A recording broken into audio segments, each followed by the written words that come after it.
Doctor صاحب، بجلی کے اتنے تکلیف دہ بل سامنے آئے ہیں، بجٹ کے بعد تو کایا ہی پلٹ گئی ہے۔ 7 روپے 12 پیسے کا جو اضافہ کیا جا رہا ہے، جبکہ ایڈجسٹمنٹ اور دیگر ٹیکسز ملا کر فی یونٹ بجلی کا زیادہ سے زیادہ ٹیرف 65 روپے تک چلا جائے گا۔ کیا کہیں گے آپ اس پر؟ کس طرح سے گزارا کرے گی یہ پاکستانی عوام؟ جی، اس میں کوئی شک نہیں کہ گزارا کرنا مشکل سے مشکل ترین ہوتا چلا جا رہا ہے، لیکن دو حقائق سامنے رکھ لیجیے۔ یہ جو 60 روپے کی بجلی کا فی یونٹ ہے، یہ ہم پچھلے کوئی 122 دنوں میں نہیں پہنچے ہیں۔ 122 دن میں اس لیے کہہ رہا ہوں کہ آج نئی حکومت کو آئے ہوئے 122 دن ہو گئے ہیں۔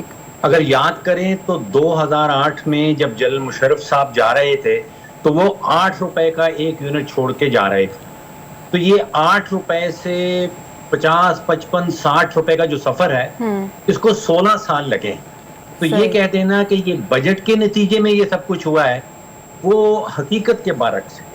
16 سالوں میں ہم 8 روپے سے پہنچے ہیں کوئی 50 55 60 روپے فی یونٹ۔ ایک تو یہ حقیقت ہے۔ اب اصل سوال جو بنتا ہے، دیکھیں یہ تو ماضی میں ہو گیا، گزر گیا معاملہ۔ اب جو اصل سوال بنتا ہے وہ یہ ہے کہ ایسا کیوں ہوا کہ ہم 8-9 روپے کا یونٹ جو بجلی کا تھا وہ 50 55 60 روپے کا کیوں ہو گیا؟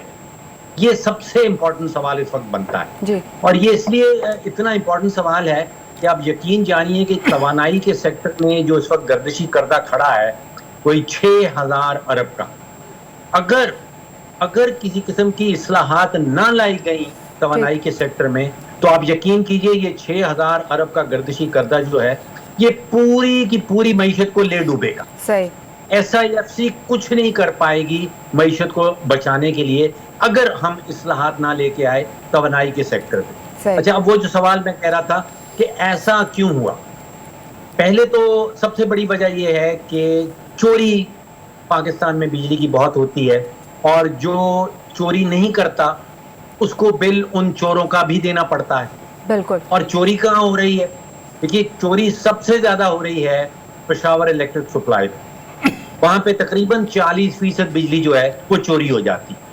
پشاور الیکٹرک سپلائی کوئی 16,000 یونٹ خریدتا ہے اور اس میں سے کوئی 6 سے 7,000 یونٹ چوری ہو جاتے ہیں، اور وہ کوئی 150 ارب کا سالانہ نقصان کر دیتا ہے چوری کی مد میں۔ اب وہاں پہ 40% چوری ہو رہی ہے، اس کے بعد آتا ہے سکھر الیکٹرک، وہاں پہ 35% چوری ہو رہی ہے۔ اب اگر آپ آ جائیں پنجاب کی طرف تو گجرانوالے میں تو صرف 9% چوری ہے یا ٹرانسمیشن اینڈ ڈسٹریبیوشن لاسز ہیں، لاہور میں کوئی 11% کے ٹرانسمیشن ڈسٹریبیوشن لاسز ہیں، ISCO جو اسلام آباد میں ہے اس میں صرف 8% ہے۔ تو چوری ساری ہو رہی ہے یا پشاور میں اور یا سکھر الیکٹرک سپلائی میں۔ اور دوسری بڑی وجہ یہ ہے جو واقعی میں PMLN کی ذمہ داری کہا جا سکتا ہے، وہ ہے مہنگی بجلی کرنے کے کانٹریکٹ۔ وہ تقریباً سارے جو ہیں وہ PMLN کی حکومت کے دوران ہوئے ہیں۔ تو یہ 2-4 حقائق ہیں، یہ سامنے رکھنا ضروری ہے کہ بجلی بجٹ کے نتیجے میں نہیں بڑھی۔ یہ جو 60 روپے میں پہنچے ہیں، یہاں پہنچنے تک ہمیں 16 سال لگے ہیں، اور تقریباً آپ سمجھ لیجیے کہ آدھا درجن سے زیادہ حکومتیں جو ان 16 سالوں میں آئی ہیں ان کی ذمہ داری جوائنٹ ذمہ داری بنتی ہے۔ ٹھیک، لیکن اگر یہ کہا جائے رضی صاحب کے ٹیکسز بہت زیادہ ڈالے گئے ہیں اس بجٹ میں، اور اس کے بعد جو بلز آئے ہیں کچھ بل لیٹ بھی آئے ہیں، آپ کا تو بل شاید بجلی کا ابھی تک آیا بھی نہیں ہے، اور پتہ نہیں ہے اس میں ٹیکسز لگیں گے اور کتنا، ہم دیکھیں گے اگلے ہفتے کہ آپ کا کیا حال ہوتا ہے، آپ کس طرح سے بات کرتے ہیں۔ سر، ایک طرف تو یہ بجلی کے بلز آپ دیکھ رہے ہیں کہ جس طرح سے آ رہے ہیں، ٹیکسز عوام پر ڈالے جا رہے ہیں، دوسری جانب جو ملازمین ہیں سرکاری، ان کی تنخواہیں دوگنی کی جا رہی ہیں، سیکٹریٹ کے اسمبلی سیکٹریٹ کے ملازمین کی، اور اس کے بعد سرکاری افسران کے لیے دفاتر اور ان کی آرائش کے لیے کروڑوں روپے لگائے جا رہے ہیں، ان کی رہائش گاہیں لگژری بنائی جا رہی ہیں، ان کو آئی فون بھی لے کر دیے جا رہے ہیں۔ کس طرح سے یہ جسٹیفائی کر سکیں گے حکومتی اراکین؟ دیکھیں، 1986 میں آخری بار GOR جو تھا اس کا GOR 4 میرا خیال یہ فیصل ٹاؤن کے اندر ہے، model town extension Faisal town کے بالکل ساتھ ہے، وہاں پہ بنا تھا، اور وہاں پہ سرکاری ملازمین کی رہائش گاہیں افسران جو ہیں وہ تعمیر ہوئی تھی۔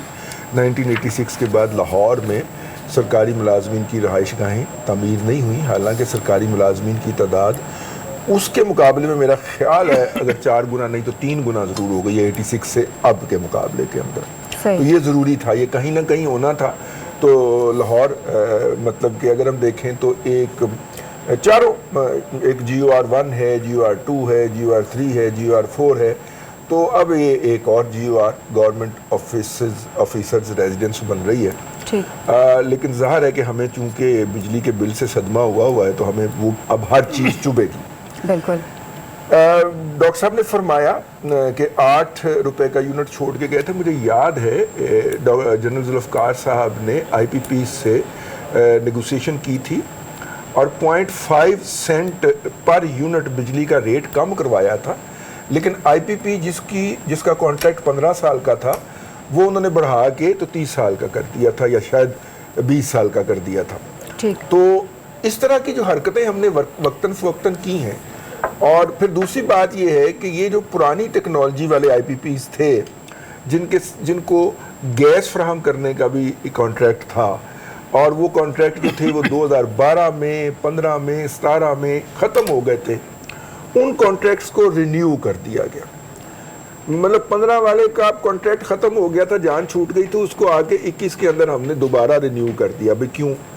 اب دیکھیں نا, کیپکو ہے, آپ کو ہے, یہ سارے ادارے وہ ہیں جن کے پہلے والے اوریجنل کانٹریکٹ ختم ہو چکے تھے, ختم ہو گئے, جان چھڈو گئے. ٹھیک ہے, وہ پرانی ٹیکنالوجی پہ بیٹھے ہوئے تھے لیکن ان کو ہم نے جوڑے رکھا. اب نئے بھی جیسے ڈاکٹر صاحب نے فرمایا کہ ایگریمنٹ کر لیے اور پرانے جو ایکسپائر ہوئے تھے ان کو بھی کنٹینیو کر لیا, تو وہ ملٹی پلائیڈ امپیکٹ پڑ گیا ہے. لیکن پہلی بات تو یہ ہے کہ یہ اس موسم کا پہلا بل ہے, ابھی اس طرح کے 2 یا 3 بل آپ کو اور بھگتنے ہیں. اور یہ بھی بات ہے کہ یہ کوئی 1 سال نہیں ہے, اگلے کم از کم 3 سال تک یہی معاملہ چلنا ہے. اور اگلے 2 سال کے بعد جو ہے وہ کچھ ایسے پروجیکٹ جن کے کانٹریکٹ ایکسپائر ہو رہے ہیں, اور ہم دعا کریں کہ ان کو پھر کوئی نہ کوئی اپنے مفاد کے لیے ہڈن یا آبویس مفاد جو بھی اس کا ہو اس کے لیے اس کو رینیو نہ کر دیں. بجلی کی قیمت جو ہے, اس بجلی کی قیمت کے اوپر پاکستان کے اندر رہنا مشکل ہے. کچھ آ کے آپ کہیں کہ یہاں پہ کچھ صنعت لگے اور اس صنعت سے آپ ایکسپورٹیبل سرپلس جنریٹ کریں اور اپنا بیلنس آف پیمنٹ ٹھیک کریں. SIFC اگر بنی ہے تو اور وہ پاکستان کو اکنامکلی سٹیبل کرنا چاہتی ہے تو SIFC کا 1 پوائنٹ ایجنڈا ہونا چاہیے کہ بجلی کی قیمتوں کو انہوں نے کیسے نیچے لانا ہے. صحیح.